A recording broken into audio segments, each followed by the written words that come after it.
black and white.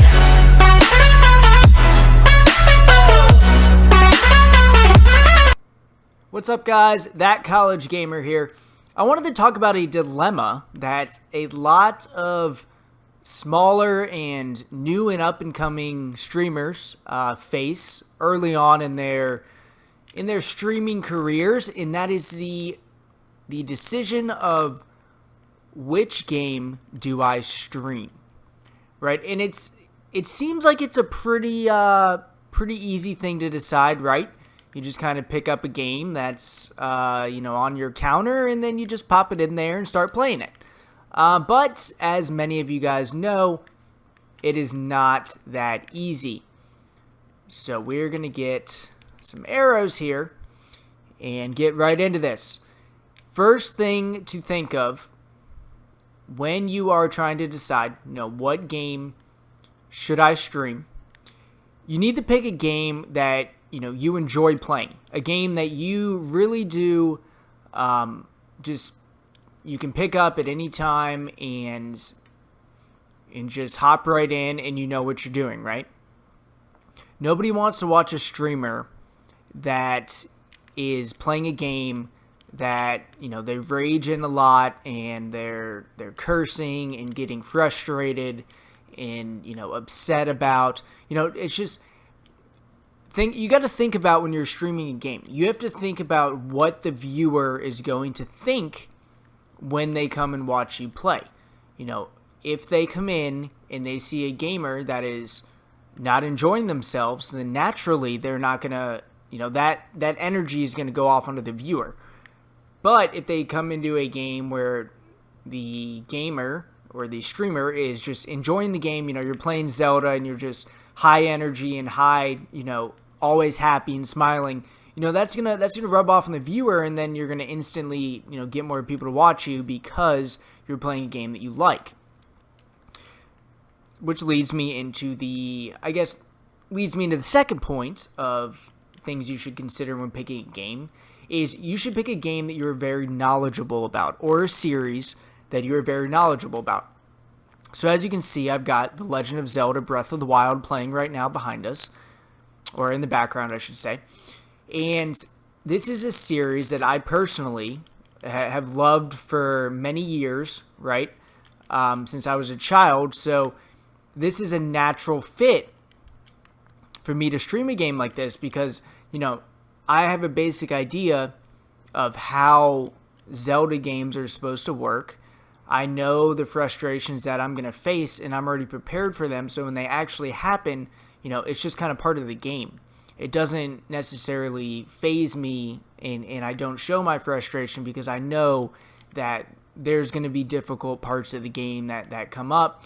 And I kind of have a basic idea of how to solve the Zelda puzzles, which is going to be good because I can talk through those and talk through the gameplay and things like that. And the viewers will get value, out of me providing, feedback on not only what I'm doing, but kind of walking through the steps that I'm taking. So far we've got pick a game you enjoy and pick something that you're very knowledgeable about so that you can add value to your viewers and hopefully, get them to come back or hit the follow button or sub button or whatever it may be.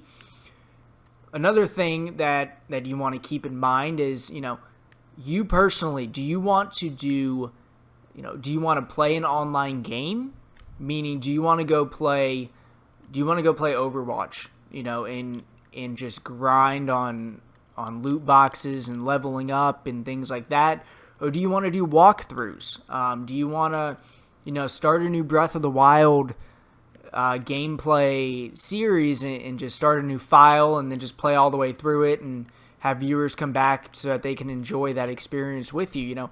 That's a personal thing. If you're more of an online gamer and you want to just grind on Overwatch, Call of Duty, leveling up, things like that, that's something that you need to take into consideration because that's going to be a different viewer than somebody that, will watch a Zelda playthrough or something like that. It's just something to keep in mind, not super, not super make or break when choosing a game. I would definitely value something that you are more knowledgeable on and enjoy playing over, do I have to be an online gamer or a single player playthrough gamer?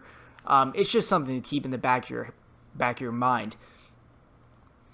Another thing which I guess would come up later on in your streaming career or playthroughs and things like that is once you become big enough. So, you might start off on something you're pretty knowledgeable on, but,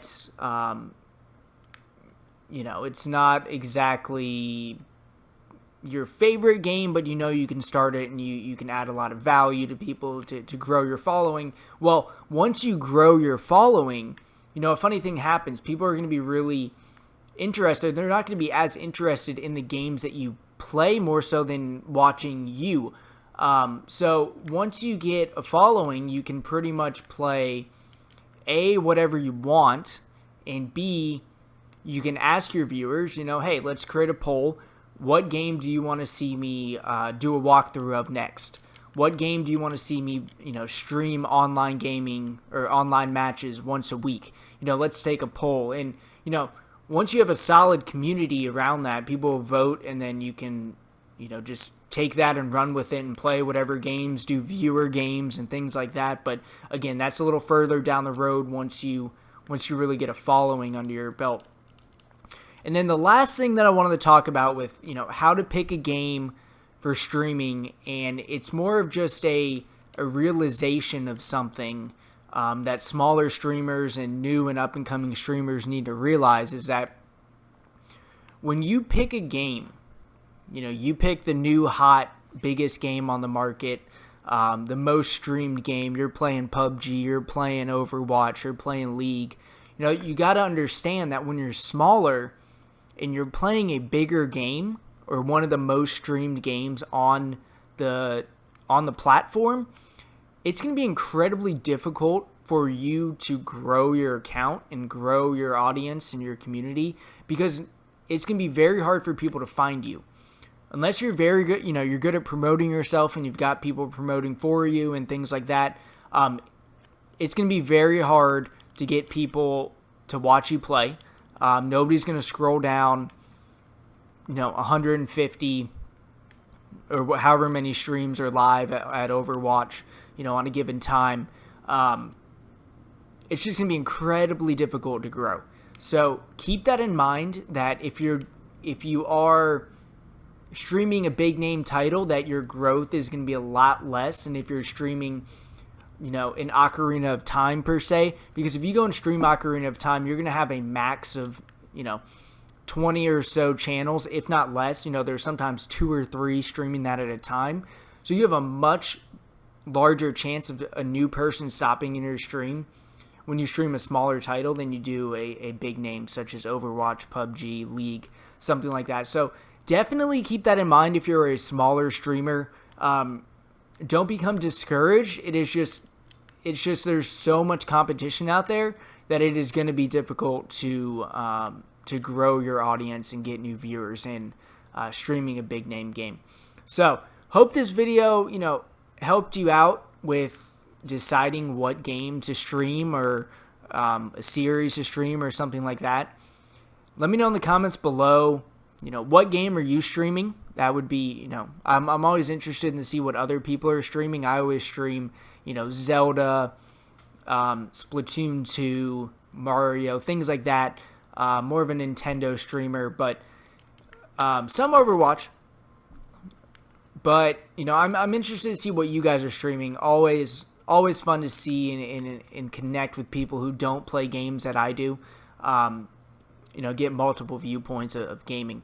So let me know in the comments. I'll be making more Twitch videos, just kind of overview how-to stuff on Twitch. Hopefully you guys found this video, helpful.